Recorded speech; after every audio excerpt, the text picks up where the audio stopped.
نصب جک اچ کابلو یه همچین سوراخ‌هایی رو بدنه باید ایجاد کنید. ابعادش الان من بهتون میگم، تو کاتالوگش هم نوشته. از بیرون بدنه رو به پایین 9 سانت 6 میل علامت بزنید.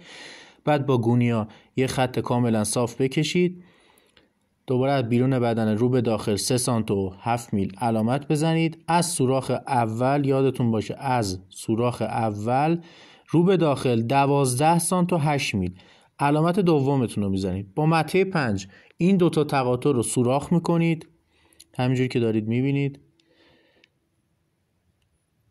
این دوتا زائده‌ای که روی جک هست رو میزنید تو اون سوراخ ها. با مته 3 جا پیچاتون رو سوراخ میکنید به همین راحتی.